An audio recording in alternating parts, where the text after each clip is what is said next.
exhausting, and an anguish. That's how we feel.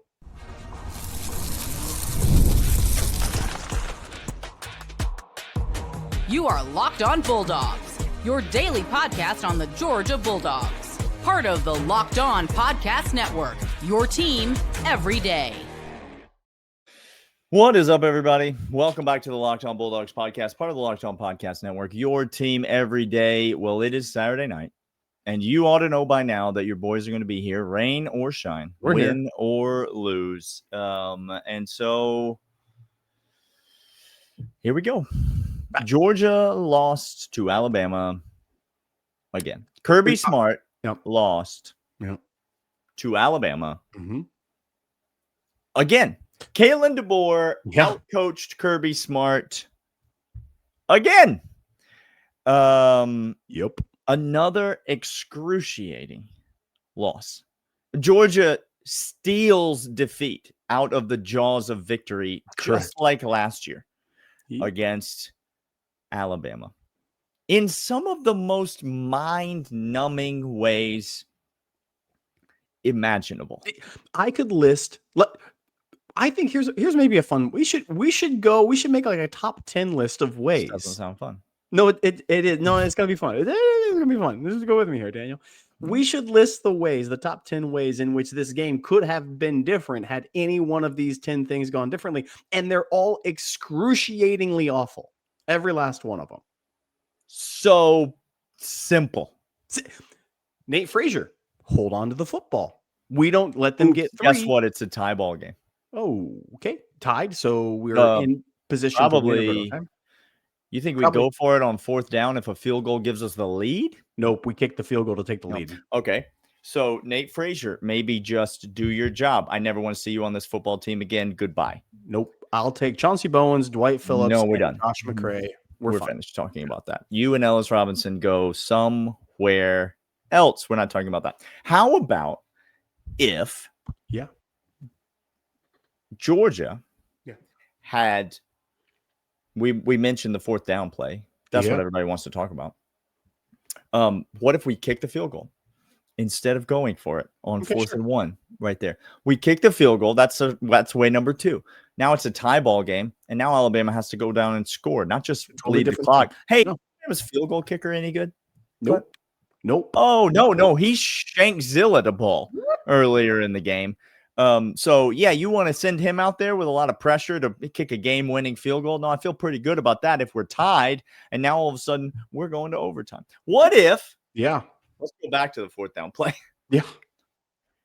What if Mike Bobo cooks the Alabama defense, has an insanely beautiful play call on, and what if 2 offensive linemen are double teaming one guy and they just block him? They just get in his way. What if Juan Gaston stands still instead of turning to the side, instead of open gating? And letting a grown man go back. Cash Jones may not score there. There's a linebacker coming over. He may not score, but it's first and goal. It's definitely first and goal. It was, you may disagree with the decision to go for it, but it was there. But it was a great play call, and it was right there. So that's 3 ways. Okay, Talon Taylor drops a surefire touchdown. Okay, that's 4 ways. Zachariah Branch, the very next play, has a wide open screen up the middle in which he for sure gets a first down, if not 25 yards. Yep. Okay, that puts us in field goal range, Daniel. Oh, field goal range. Would a field goal have helped us there? It would have. Okay. What if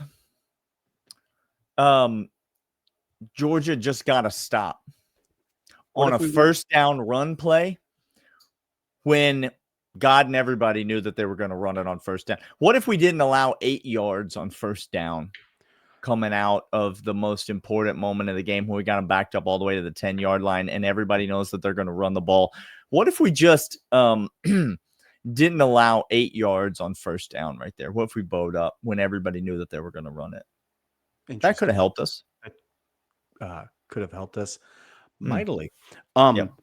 What What if Okay. our DBs Mhm. simply looked at each other on any one of 5 plays? I could list this 5, 6, 7, 8, 9, 10. On any 5 plays that resulted in first down or twice for touchdowns. What if they simply looked at each other and they said, they pointed to the man and then they pointed to the other person, indicating, you have him, I have him. What if they did that 5 times? Any one of those 5 times would have changed out.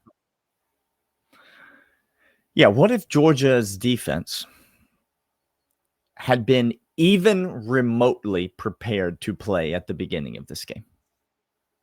Like, shown any pulse whatsoever. That could have affected the outcome of the game significantly, I think. We're going to keep letting this out. We're going to come back after this. We got more. There's plenty more to talk about. And many of you are screaming at us right now because we haven't mentioned your biggest thing. We will right after these.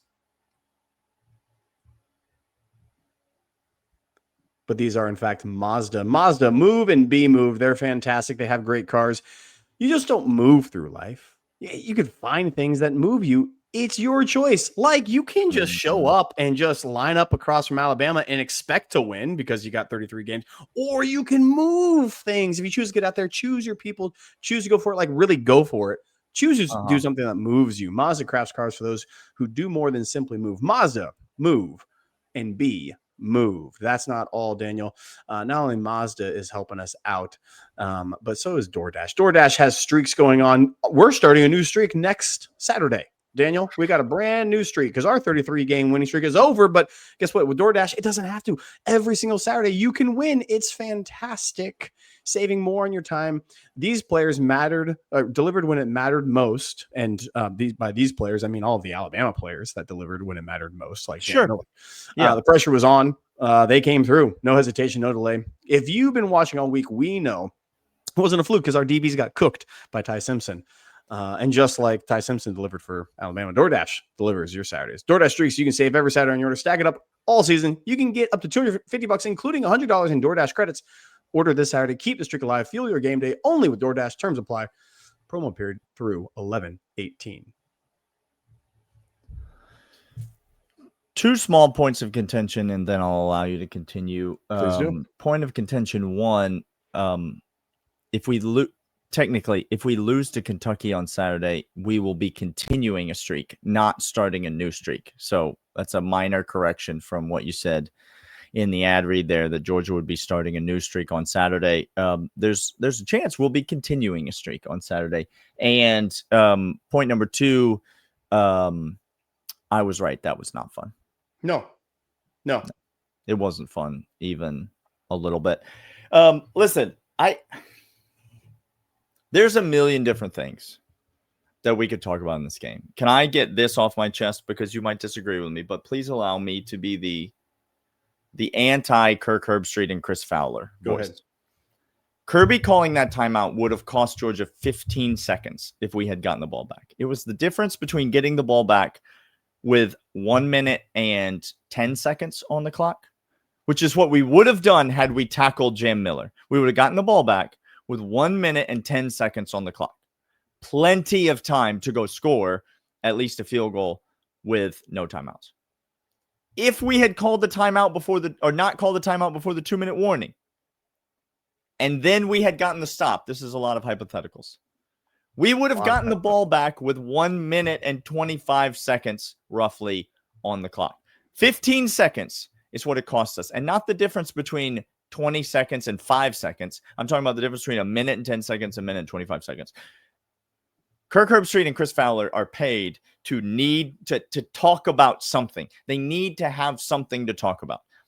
That timeout call by Kirby Smart was him betting that his team would be able to get a stop on 3rd and 1. Something that we did on 4th and 1 earlier in the game. And something that we did on that play until the push forward, until he fell forward. Like, we had him stopped behind the line of scrimmage. And if Kirby calls that timeout and then we stop them behind the line of scrimmage, Kirby Smart looks like an absolute freaking genius. The timeout is not what lost us this game. If you'd like to blame Kirby Smart for losing this game, which I welcome you to do. We have other evidences to I show would that. welcome you to blame Kirby Smart for losing to Alabama yet again. Here's why you should do it. Because I'm sick and tired, Clint, of talking about Kirby Smart's halftime adjustments. I'm tired of it. You know what would be better? What should we talk about instead? If Kirby took all the knowledge and all the insight and all those great key coaching moments, and he did it 30 minutes of game time earlier. Fascinating. You know, it is possible. I see defenses all the time come out and stop other teams at the beginning of the game. I see it. Alabama, for example, we received the opening kickoff. And what did they do? They stopped us. On our second drive of the game, we busted off a 30-yard run. Guess what happened right after that? They stopped us again. See, it's possible to get stops at the beginning of the game, but not if you're Kirby Smart. Like, at some point, we have to talk about the fact that Kirby Smart has a problem with the beginning of games. Halftime adjustments, sure. Alabama didn't score a point in the second half. These are genuinely good things. And I was ready to get on here and absolutely crucify our defense tonight. But in the second half, our defense stood up. They played really well. Now, they didn't play great. They got bailed out. Alabama missed a field goal. There were a couple of situations, Georgia fans, you don't want to hear this, but there were a couple of pass interference penalties on us that did not get called. Whatever. There were also a couple holding penalties on Alabama that did not get called. That's always going to be the case. I thought the defense in the second half played phenomenally. I cannot get on here and crucify our defense. Nope. What I can do is get on here and tell you that if you want to blame Kirby Smart for something in this game, please do not blame him for clock management. Again, not kicking the field goal, fine. Yeah, you want to blame him for going for it on fourth down instead of taking the points? That's fine. How about continuing to play Ellis Robinson when he was clearly not in a position to play any meaningful snaps? That would be a huge one. Ellis Robinson had a couple of good plays in this game. He had a touchdown. That touchdown saving play. Yeah, absolutely. He also played really bad. Real bad. In this game. Real bad. Similarly to last game, when he also played really bad. I'm not exaggerating. I knew this was coming. And this is the logic that Daniel have been trying to tell you for years. Every player that has played under Kirby Smart and Mike Bobo and Todd Monken makes fun of you, fan, for calling for Mike Bobo's head. Because they'll look at a game like this and be like, oh, you're going to blame Mike Bobo? And everybody's like, yeah, heck yeah, I'm going to blame Bobo. Every player's like, you don't know football. Like, it's not him. And then, sure enough, I get on here, and sure enough, there are now people calling for, and this isn't exaggeration, this isn't, calling for Kirby Smart's head to be fired based upon this. Yeah. You're the same person. Those who claim Mike Bobo should also claim, at least you're consistent now. Like, at least you've gotten to that point. Is anyone calling for Glenn Schubin's job yet? Just so we're clear. Anyone? Because you should be. Crickets out there calling for Glenn Schubin's job. Do you remember our defense last year that was pathetic? Yep, awful. Do you remember our defense this year that's not any better? That, again, second half of this game showed up, bowed out. I got a lot of things to talk about our defense this week, Clint. I got a lot. I got a lot of things to say this week.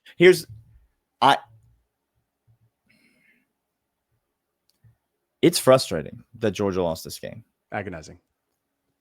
But there's a bigger problem. Yeah. If you're a Georgia fan. That's the bigger problem. The bigger problem is what I want to talk about when we come back right after this. But Daniel, I want to tell you about Peloton. Peloton is shaping the future of fitness brand. New Peloton cross-training Tread Plus. Powered by Peloton IQ. Most advanced equipment yet. Running, lifting, cross-training, all your favorite instructors are there. This is training reimagined. Peloton is built through breakthroughs. The swivel screen on it, game changer. You can go from running on the Tread Plus to strength training without missing a beat. So let yourself run, lift, flex, and push forward. Explore the new Peloton cross-training Tread today at onepeloton.com. I'm going to let you do your statements here in a moment about this defense, Dan, but just a couple of more very clear things to me. Okay. from this game. Please. Okay? Let me tell you what I know that I know that I know. Great. Let's start with what we know. Chauncey Bowens is a whole freaking unit. And he needs all them carries. Whatever carries there are to be had, he needs all of them. Let me ask a simple question of the offense. Very simple. Are you inside the opponent's 5-yard line? This is like a choose your adventure book. If yes, turn to page 2 and hand the ball to Josh McCray. There it is. Are you not inside your opponent's 5-yard line headed in towards the end zone?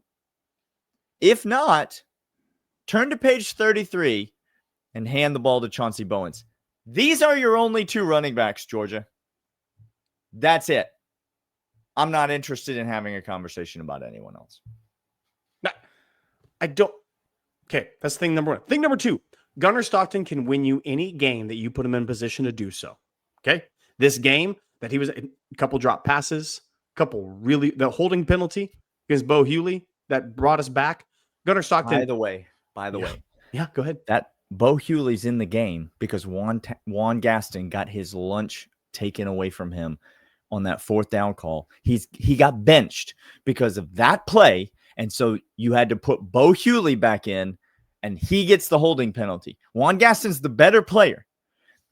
But because the better player is still not good enough to make the simple play in the biggest spot of the game, he gets benched and Bo Hewley comes in and he gets the holding penalty. I was so furious when that happened. By the way, same moron that's calling for Kirby's head when asked who would you rather have, he listed Dabo Swinney as one of his options. There you go. That's what you know about him. Now, that's another thing you can add to the list of things. Add it to the list of things that I know. Kev at Kevin Go Dogs 9 is an absolute idiot that should not interact with this show any longer. If you know him, do a wellness check on him. Wellness check, because he's not right. It's not right. It's not going well. It's not going well. Thing number 2, Gunnar Stockton's him. He's fine. He's great. Thing number 3 that I know, Colby Young, just fine as well. I can go with those guys all day long. Okay. I'm sorry. I've ended the things that I know that are positive, Daniel. Yeah, but I bet you know some more. I bet you know some more things. I know that CJ Allen looked like last year's CJ Allen all of a sudden in big game moments, and that was disgusting. I know Ellis Robinson should never touch the field this year. Again, he needs a whole nother year of training before he gets out there. I know Kyron Jones doesn't know how to tackle and shouldn't be on this defense. I know our defensive players don't know that they have arms in which they could wrap up and use to take down the ball carrier. No, they talked about that at halftime. They did. They went over that at half. That's part of Glenn Schumann's halftime adjustments. Maybe pregame next time, Glenn. Maybe go with it pregame. Guys, we have fundamental flaws. If we want to get to the playoffs, these are the things that have to happen. Okay, I'm sorry. I didn't know we'd reached the comedy portion of the podcast. These are the things that have to happen. Okay. That transitions into what I was saying. Yeah. Yes, Georgia can't beat Alabama. Yes, Kirby Smart's 1-7 against Alabama. Yes. Absolutely. Kalen DeBoer outcoached Kirby Smart yet again. All of these things are true. The reality is, in this day and age, that shouldn't matter. Guess who else can't beat who else? Ohio State can't beat Michigan. Right? Ohio State can't beat Michigan. You know that's true. Well, Ohio State lost to Michigan last year and then went on to win the national championship. Like, that's a thing that can happen. Here's the problem. This same Georgia football team has to play 8 more times in the regular season. 8 more times. One of them is, and I'm not joking about this when I say this, one of them is next week against Kentucky. Does Kentucky view Georgia and Kirby Smart as their Super Bowl every single year? And does Stoops know how to play him close? I'm just trying to tell you, if you don't think Kentucky, Auburn on the road, I can't with that game. Ole Miss, if you don't think Florida is a losable game for this Georgia team, if you don't think Mississippi State is a losable game for this Georgia team, if you don't think Georgia Tech is a losable game for this Georgia team. I'm not even if you don't think Texas is a losable game for this Georgia's got to play 8 more games. And I'm here to tell you, you could even take Kentucky off the table, but I will literally fight you if you try to tell me that there are not 6 legitimately losable games on this schedule left for Georgia. Texas, Florida, Auburn, Ole Miss, Mississippi State, Georgia Tech. That is 6 losable games. Given the team that I have watched with my eyes this season. I'm tired of talking about recruiting rankings. I'm tired of talking about preseason expectations. Guess who was wrong about their preseason expectations, Clint? This dumb idiot. Me too. Right there with you. Guess who doesn't have even remotely the best linebacking core in America? Our team. Yeah, those 4 guys couldn't tackle their way out of a paper bag at times tonight. Out of position. Not making plays on the quarterback. Georgia's got issues, y'all. Like, Georgia has legitimate issues. I know we fixed some things in the second half. I know we didn't allow a point to Alabama in the second half. I know you could argue we should have won this game. We should have won this game. Should have won. Should have won. But Georgia still has legitimate issues.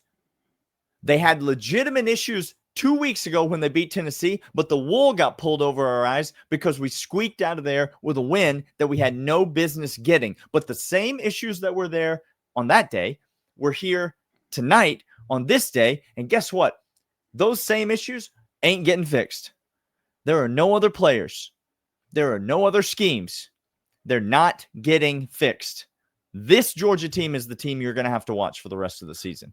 Now, I'm going to counter that with just a glimmer of hope, a small fractional glimmer. That's so fun of you. I love we'll have to extrapolate over a large swath. So it's not great. DeMello Jones came into the game for Ellis Robinson, and he looked just fine. Yeah, that is a player that looked just fine. That is true. Yep. We have some guys that now DeMello Jones was not playing in any meaningful snaps until this game, and he had to be thrust into action because of the horrid play from Ellis Robinson. Yeah. Okay. These things are accurate. Okay, great. So there are options out there. My man Daniel is trying, y'all. Like, guys, please. He is working hard for you right now. I'm trying. He is trying so hard. Let's all cheer for him, okay? Let's all cheer for Clint. Sarah is a joy. We all know that. Sarah's out here defending and knowing guy who calls for Kirby Smart's head and Dabo's head. She knows ball because she's calling Glenn Schumann. Schumann. Oh, you mean the coordinator that has consistently let Georgia down? That one? That's the one. Okay, great. Kirby's too loyal. He hired his college roommate. Nope. You were close. Kirby's too loyal. He refuses to hire his protege that he brought up from nothing because he was supposed to be the next great guy. He was supposed to be the one that rose up, and so he refuses to cut him loose. There's a problem at Georgia. And it's a coordinator. Yeah. All true. Yep. Keep going. Yep. It's just you're wrong about it, what his name is. That's the problem. That's the problem. Yep. He is Daniel. I am Clint. This is Locked On Bulldogs. We'll be here every single day breaking down the Dogs. Come argue with us. Tell us, Daniel, because it's fun. Tell us why we're so wrong on all of it. You were wrong before. You'll be wrong about that too. But we'll be. We'll see you guys later.